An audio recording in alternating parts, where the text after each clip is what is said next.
Ya mudah-mudahan ini bisa terlihat dengan jelas ya. Jadi kita ada non ideal flow di dalam CSTR gitu ya. Nah, di mana di dalam CSTR itu biasanya gitu ya, biasanya ada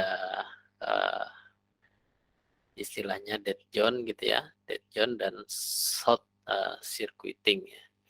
Kemudian kalau di PEX bed reaktor atau plug flow reaktor gitu ya, itu biasanya ada dead zone dan ada channeling ya. Ya, channeling itu kalau PEX bed reaktor ya, karena ini ya, channel itu kan ya hampir mirip dengan tunnel ya. Jadi ya meskipun berbeda ya, berbeda artinya. Tunnel itu terowongan gitu ya, channel ya jalur ya. Nah ini uh, kalau di PEX-bed reaktor ada istilah itu ya. Kalau di plug flow reaktor mungkin dead zone. Ya di ideal reaktor ini hanya review saja bahwa konsentrasi reaktan itu sama gitu ya melalui vessel. Sedangkan pada real stirred tank ya itu konsentrasi reaktan itu relatif lebih tinggi gitu ya pada saat dia masuk ya. Ya, pada saat dia masuk. Ya, kalau dari profilnya tadi kan eh, nurun gitu ya, nurun sampai nanti konsentrasi awal kan itu tinggi memang ya, kemudian turun sampai kondisi equilibrium tercapai. Ya, kemudian konsentrasinya relatif lebih rendah pada daerah stagnan yang kita kenal atau kita sebut sebagai dead zone. Ya, di mana biasanya terjadi pada bagian pojok gitu ya, corner gitu ya, atau di dekat dari baffle ya, kalau kita perhatikan di sini ya. Nah, ini pada bagian pojok, kemudian ya di dekat baffle di sini gitu ya. Ini baffle, nah ini baffle juga. Nah ini biasanya terjadi dead zone. Ya, yang menyebabkan airnya alirannya itu menjadi tidak ideal. Ya. Beda kalau dengan pengaduk di sini, CSTR di sini, dead zone ini biasanya pada bagian corner. Ya, pada bagian corner atau yang jauh dari ini apa pengaduk gitu. Ya ini ya. Kalau di atas ini otomatis ya karena dia teraduk terus gitu ya, nih reaktan masuk biasanya pada bagian atas gitu ya atau bagian samping atas gitu ya. Nah, namun seperti yang saya sampaikan tadi, kadangkala ya ini ya terjadi short circuiting ya kalau misalkan ada N ada keluaran gitu ya, keluaran ya, keluaran pada bagian vessel di sini ya, exitnya. Nah, di sini bisa terjadi short circuiting. Nah, kalau di uh, apa di text bed reaktor atau plug flow reaktor gitu ya. Nah ini uh, ya kalau dari grafiknya yang apa yang simetris gitu ya. Jadi simetris gitu ya. Nah, tapi di sini ya dimungkinkan terjadinya channeling dan juga mungkin ada yang extreme short circuiting gitu ya karena mungkin uh, dari masuk gitu ya, masuk langsung keluar gitu ya. Ya sama seperti yang terjadi di Chester tadi ya. Tapi di sini ada channeling. Kemudian ada bagian-bagian juga dead zone yang mungkin bisa bisa saja mungkin kalau digambarkan di sini pada bagian pojok gitu ya di corner ini biasanya ya, apalagi kalau misalkan kalau diperhatikan ini bola gitu ya, bola ini disusun di sini pasti ada ruang kosong atau void gitu ya. Nah, ini ruang kosong ini menyebabkan apa, konsentrasinya itu tentunya berbeda gitu ya dibandingkan dengan yang lain. Yang kita inginkan adalah konsentrasinya semuanya homogen. Ini terjadi ya jika ya karena ini ya apa, perubahan kecepatan atau perbedaan arah gitu ya, perbedaan arah karena kita tidak mengetahui gitu ya. Ya, makanya seringkali mungkin simulasi gitu ya, dilakukan eh, simulasi dengan udara gitu ya. Ya, ini ya untuk melihat kemana molekulnya bergerak, ya. Molekulnya bergerak sehingga ya perlu ketelitian ya kalau misalkan kalau di uh, eksperimen gitu ya. Nah, di eksperimen mungkin pernah juga ya mungkin melihat eksperimen orang bersin gitu ya, partikelnya itu kemana gitu ya. Nah, sampai jaraknya mungkin uh, ini apa bisa diketahui.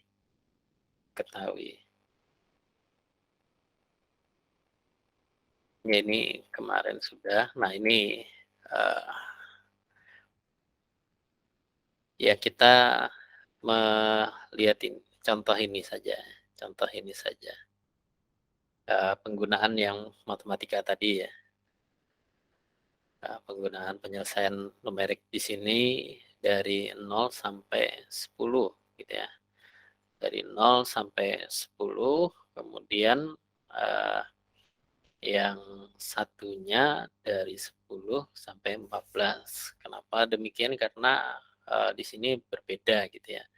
Delta H-nya kalau di sini ya dari 0 sampai 10 ini delta H-nya kan kenaikannya 1 1 1 gitu ya. Dari 0 1 sampai 10 itu 1. Nah, kemudian di sini 10 sampai 14 ya, karena kenaikannya itu berbeda 2 gitu ya. 10, 12, 14. Nah, di sini kita bisa apa ya? Bisa ini ya, menerapkan tadi ya, menerapkan tadi mana gitu ya. Mana yang saya harus pilih gitu ya. Ya, mana yang harus saya pilih. Ya mungkin ini kita keluar ya dari 0 sampai 10 ya. Berarti 0, 1, 2, 3, 4, 5, ada 10 gitu ya. 11 ya. Ya, berarti n plus 1 ya. Nah, n plus 1 gitu ya. Nah, berarti n-nya itu adalah bilangan ya. Kalau n plus 1 sama dengan 11 berarti n-nya sama dengan 10 ya. N Iya, Pak. adalah bilangan genap ya, atau even tadi ya. Ya. Nah, kemudian yang kedua dari 10 sampai 14. Ya, tapi ngitungnya ini karena kita melihat tabel di sini gitu ya. 10, 12, 14 gitu ya. N plus 1 gitu ya. Nah, ini N plus 1 sama dengan 3 ya. Ya 10, 12, 14 gitu ya. N plus 1 sama dengan 3. N-nya berarti 2. 2 itu adalah juga uh, bilangan genap ya. Nah, sehingga di sini kita mungkin kembali gitu ya. Kembali ke ya yang sebetulnya kuncinya ada 2 di sini ya, 5, 6 gitu ya. Tapi kadangkala yang 5 ini kalau dia tidak bisa dibagi itu yang harus melihat ke atasnya gitu ya. Tadi kan ada 11 dan ada 3 poin gitu ya. 11 poin. N-nya ya 10 tadi ya. Karena dia genap gitu ya. Berarti F0 ya. Ini ada 11 ya. F0, F1, F2, F3, F4. F5, F6, F7, F8, F9, sampai 11 ya. Dimana hanya itu sama dengan X ya ini H/3 ya tentunya H/3 dua-duanya tadi penyelesaiannya sama gitu ya, yang tadi 3 poin ya, meskipun kita kalau 3 poin ya gunakan aja ini ya daripada sulit-sulit gitu ya, gunakan ini ya. Tapi sebetulnya kita mau apa? Kita mau mengeksplor eh, dua persamaan ini aja mungkin yang perlu gitu ya, karena toh nanti soalnya pasti eh, ini yang kita hadapi realnya itu eh, apa semakin banyak data gitu ya, prinsipnya semakin banyak data maka semakin eh, mendekati eh, realnya ya, nilai realnya ya. Kita semakin memecah-mecah banyak data itu kan mengurangi error gitu ya atau kesalahan ya. Berarti kalau tadi uh, tinggal 3 ya, yang yang 11 tadi ya, 11 gitu ya. Ya. Jadi N-nya 10 genap, N-nya 2 juga genap, yang uh, 2 tadi F0, F1 langsung F3 ya. Jadi 1 4 1 gitu ya. Tapi yang ini mungkin perlu diuraikan ya. Di sini kan kalau 10 gitu ya, jadi 11 deh. 0, F1, 2, 3, 4, 5, 6, 7, 8, 9, 10, 11 gitu ya. Nah, ini mungkin ditambah lagi. Ini 4F5 ya, 2F6 ya, 4F7, 2F8 gitu ya, 4F ya, 9 ya. Ini perlu di ini ya. Saya mungkin keliru gitu. Ngitungnya ini 4 ini 42 gitu ya. Ya 4 biasanya baru 1 ya. Ini uh, atau di slide berikutnya ini dijelaskan.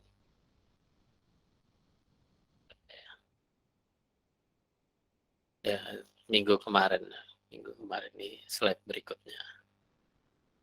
Ya, kemudian untuk fraksinya itu yaitu kita sudah dapatkan ya, nilai C-nya 50 gitu ya. Nah, ini dibagi 0 dibagi 50, 50, 10 bagi 50, 0,02. Kita dapatkan nanti ya, kita dapatkan dan kita mungkin tabulasikan seperti ini gitu ya. Jadi nanti bisa kita uh, lakukan plot gitu ya, plotting ya, plotting seperti ini. Ini E sebagai fungsi T ya, ya E sebagai fungsi T di sini. Ya, yang kita plotting pertama itu C sebagai fungsi T gitu ya. Ya, ini C sebagai fungsi T, kemudian E sebagai fungsi T. Ya, uh, kalau bentuk grafiknya kita temukan seperti ini gitu ya, ini plug flow reaktor. Kalau seperti ini CSTR, yang sering kita temukan adalah uh, ini ya apa, ini tidak simetris gitu ya. Ini maka kita mungkin mengatakan PBR dengan channeling dan dead zone ya. Kemudian mana tadi set circuiting gitu ya, set circuiting kalau misalkan ini ya apa, uh, yang reaktan ya, yang bagian entrance dengan exit gitu ya, jadi masuk dan keluar itu ya hampir sejajar lah, hampir sejajar gitu ya. Itu mungkin bisa kita abaikan, kita atur saja gitu ya, meskipun ya kemungkinan itu ada ya yang short circuiting. Jadi kalau seperti ini bentuknya PBR dengan channeling dan dead zone. Kemudian kalau yang seperti ini ya, ini bisa saja dua gitu ya, dua puncak, bisa tiga puncak ya, tidak tidak mesti ya. Ini adalah CSTR dengan dead zone. Ya kemudian kita mungkin nanti gitu ya, nanti di sana kita punya C ya, konsentrasi gitu ya, yang ini. Kemudian yang effluent concentration gitu ya, ini yang E ya. Kemudian ada lagi fraksi yaitu F ya, F sebagai fungsi T. Ini mungkin kemarin sudah di ini ya, ya kalau yang ini ya, konstruk uh, figur C T dan ET, kemudian kalkulasi fraksi material. Nah ini fraksi FT tadi ya, antara waktu 3 dan 6 menit ya. Ini FT itu adalah integral dari 0 sampai T dari E fungsi T dt.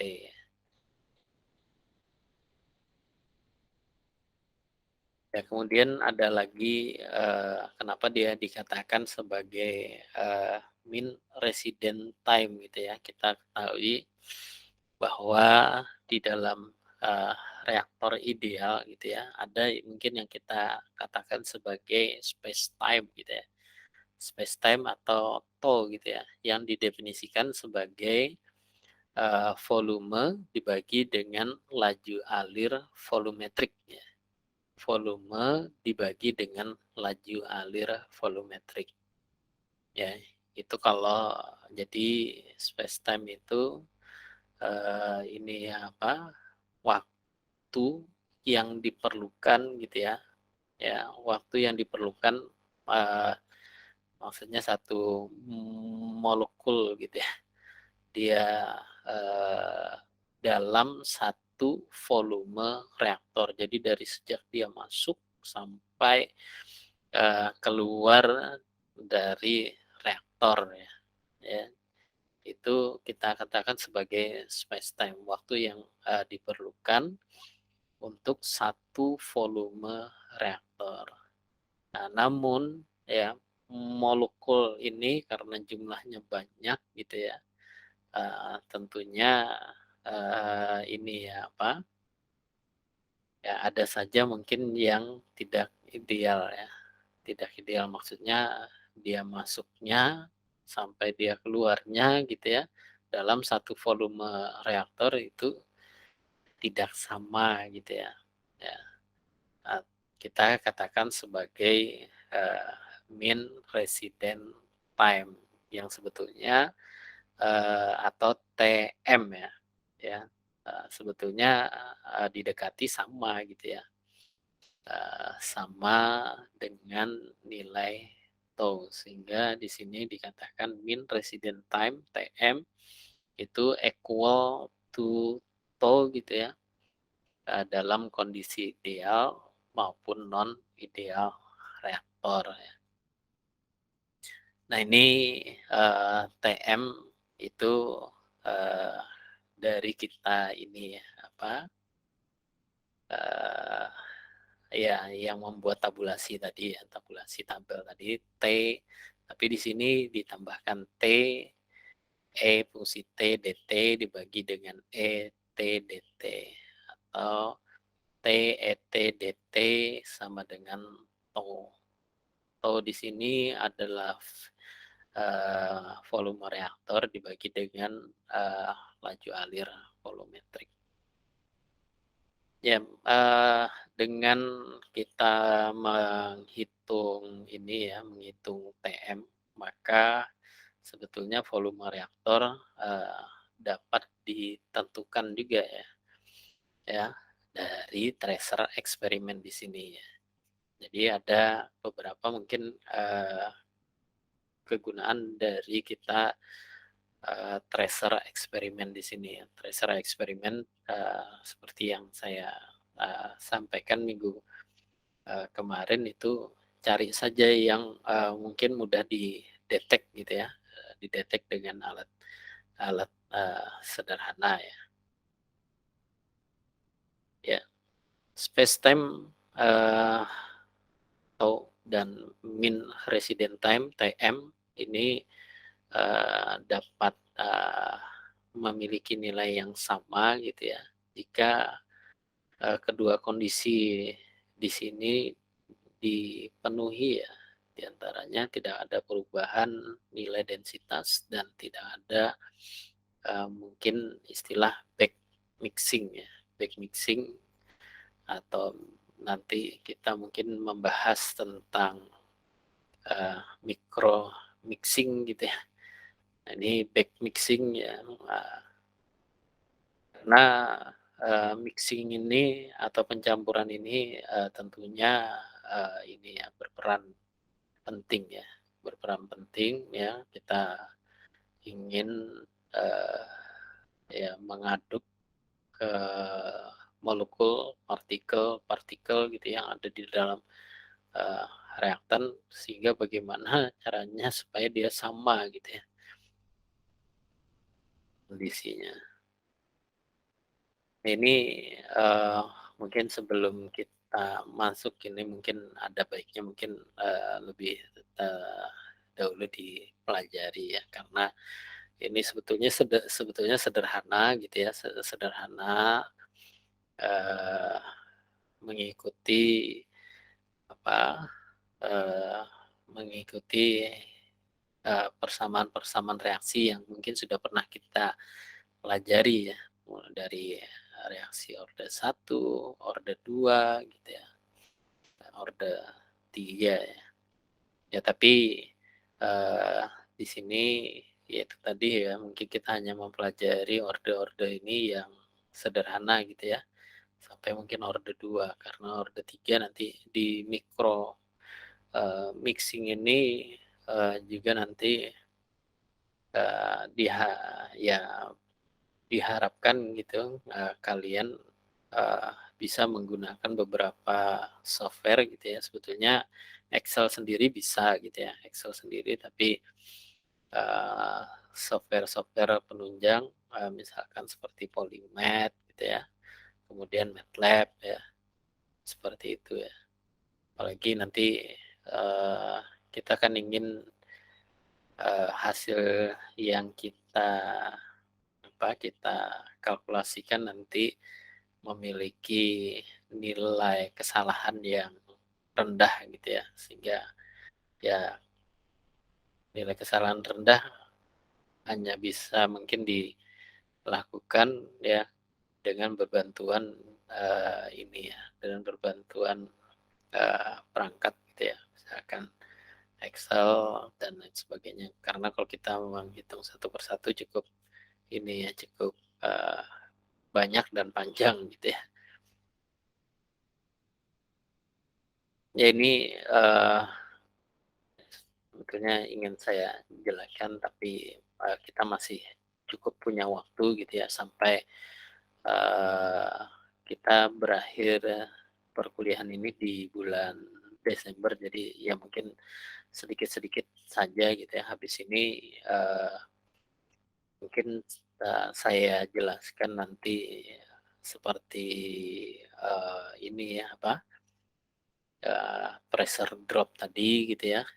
Kemudian juga kalau dimungkinkan sebetulnya ada bioreaktor gitu ya dengan menggunakan enzim.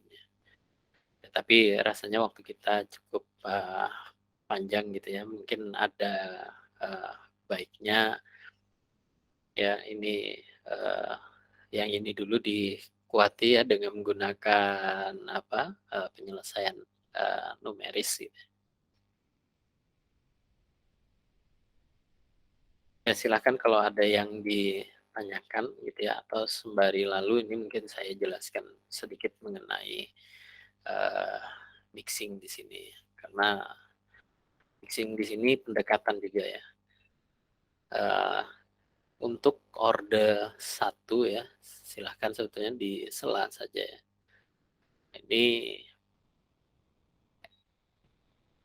untuk, resident time distribution ini, menyediakan informasi berapa lama gitu ya material atau molekul partikel gitu ya berada di dalam reaktor.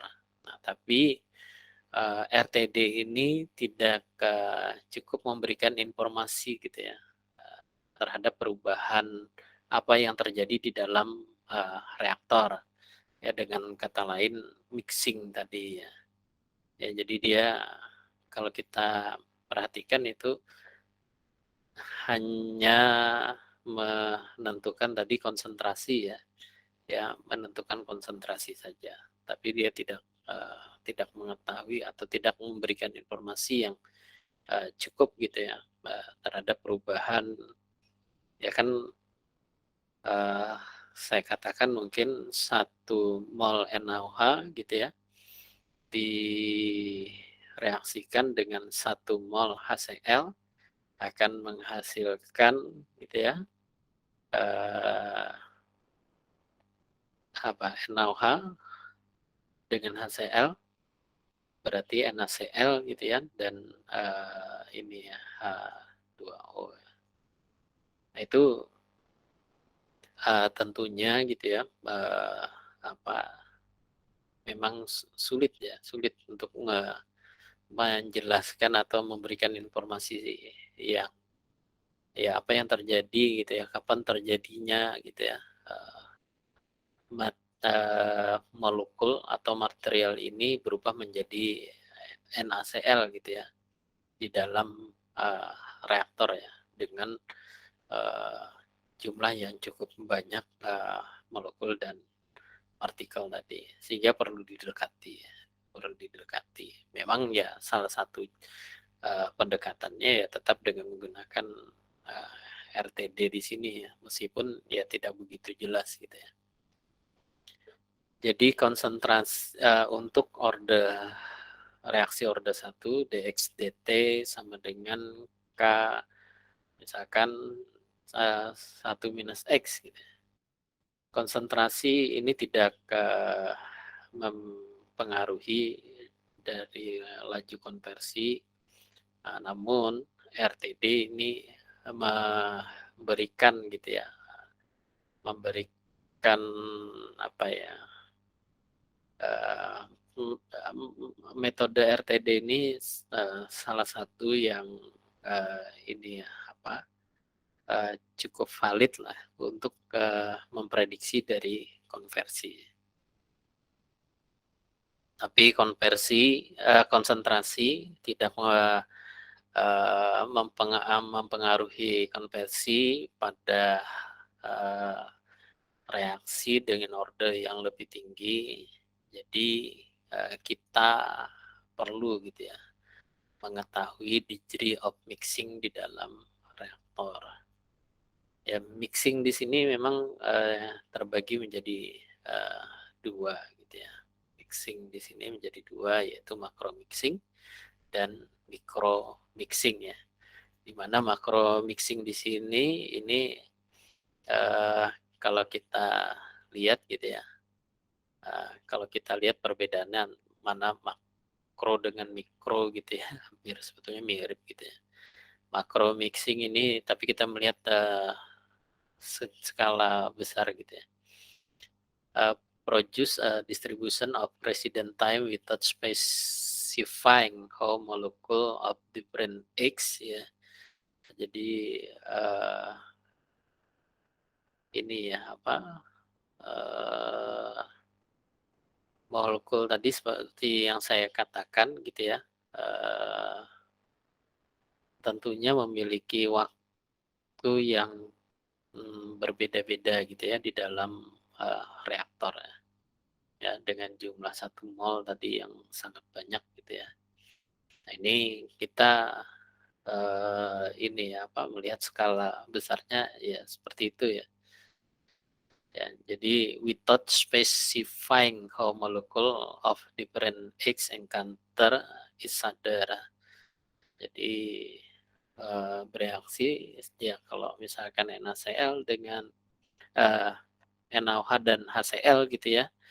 Nah, ini masing-masing molekulnya gitu ya bereaksi encounter each other satu dengan yang lain ya. Jadi kita tidak melihat ya without specifying how molecule of different X encounter each other dan distribute inside dari di dalam reaktor gitu ya. Ya terdistribusi dalam reaktor. Nah, namun kita melihatnya mungkin secara mikro mixing ya. Ini mendeskripsikan ya, menjelaskan bagaimana molekul tadi gitu ya, molekul ini ya apa berbeda resident time-nya gitu ya, kemudian encounter each other di dalam reaktor ya.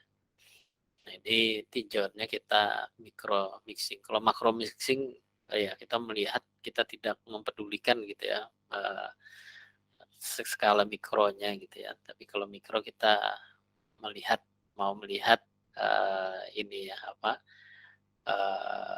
molekul tadi gitu ya. Nah, ini dengan cara yaitu tadi pendekatan dengan resident time tadi ya. Describe bagaimana molekul ini memiliki waktu tinggal yang berbeda sebetulnya karena mungkin ya itu tadi ya bereaksi satu dengan yang lain atau meskipun tidak bereaksi gitu ya karena bereaksi ini kan tentunya perlu kondisi operasi yang ini ya sehingga mungkin seperti yang kita pelajari sempat yang di katalis itu gitu ya. Katalis itu kan tahapannya ada 7 gitu ya. Ya tapi tahapan 4 dan 5 yang penting gitu ya. Bagaimana dia mengaktifkan sisi aktif dari reaktor tersebut. Ya, RTD sendiri itu tidak cukup untuk ini untuk mengukur gitu ya, mengukur dari uh, atau menentukan dari performa reaktor. Ya sehingga quality mixing ini diperlukan.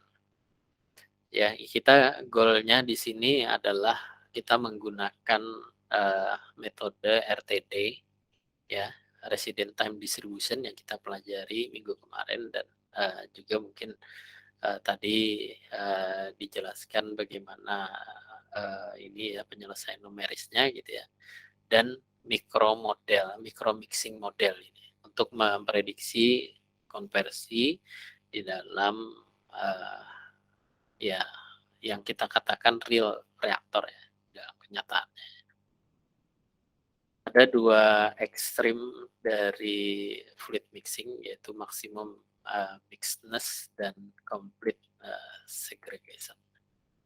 Ya, ini kalau maksimum mixedness ini kita melihat di microfluidnya, kemudian complete segregation ini di macrofluidnya.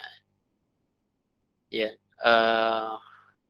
mungkin ini yang bisa saya sampaikan pengantar saja karena ke belakang gitu ya, ke belakang. Jadi kenapa kita perlu mempelajari tentang micro mixing tadi? Micro mixing ini digunakan bersama-sama dengan RTD untuk menentukan gitu ya, menentukan sebetulnya konversi ke konversi di dalam uh, reaktor gitu ya, reaktor nyata lah kita katakanlah. Bukan kita katakan reaktor ya non ideal gitu ya, tapi reaktor yang nyata. Ya, kita kemarin uh, kalau reaktor ideal itu mudah gitu ya, tapi kenyataannya kita ya seringkali dihadapi sebetulnya berapa real uh, ini ya, real konversi dalam reaktor gitu ya. Apalagi kalau misalkan beberapa parameter itu tidak diketahui gitu ya. Maka kita ya dengan menggunakan tracer tadi ya, tracer concentration. Intinya itu dengan menggunakan tracer concentration itu kita mampu memprediksi gitu ya. Memprediksi di sini dengan RTD gitu ya, resident time distribution, dan ya pengetahuan kita dengan pendekatan micro mixing tadi, mungkin order 0, order 1, order 2 gitu ya, kita mampu menentukan nanti konversi ini ya, memprediksi lah konversi di dalam reaktor nyata yang ya kita tidak ketahui. Dan ini mungkin uh, nanti bermanfaat kalau kalian ini ya kalau kalian misalkan disuruh membuat reaktor ya ini aja ya desainlah dengan pendekatan reaktor ideal gitu ya. Nah, tapi dalam perkembangannya nanti kan pasti ada ada mungkin perubahan dan lain sebagainya gitu ya. Yang ini yang mungkin seiring berjalannya waktu dan ya kita temukan bahwa oh ya tidak sesuai dengan perhitungan kita gitu ya. Memang ya itu tadi ya, karena yang kita handle ini adalah reaktan gitu ya, reaktan dengan jumlah molekul yang sangat banyak. Ya itu yang bisa saya sampaikan ini nanti uh, pendekatan-pendekatannya gitu ya. Nah, ini perlu mungkin Polymed, dan saya terus terang memang kalau untuk ini lemah gitu ya untuk menggunakan kalau Polymed ini rasanya hanya memasukkan nilai gitu ya, apalagi kalau misalkan untuk modeling uh, MATLAB gitu ya. Ini saya akui mungkin saya juga tidak begitu ini ya. Apalagi kalau nanti ditanya bagaimana mengoperasikan Polymed, ya ini terus terang saya ya biasanya saya baca step by step gitu ya untuk menyelesaikan dengan menggunakan Polymed atau menggunakan MATLAB. Saya bukan expertnya ya. Terus terang saya memang tidak menyukai modeling gitu ya. Nah, ini memang pendekatannya dengan order 1 ya. Tadi dengan dengan ada 2 di sini, maksimum mixedness dan complete segregation. Kalau kita lihat ini persamaan ini gitu ya, persamaan ini adalah pendekatan untuk reaksi order 1 ya. Nah, ini nanti kita ini pelan-pelan gitu ya. Silakan kalau ada yang ingin didiskusikan, mudah-mudahan tidak terstop gitu ya. Tidak terstop.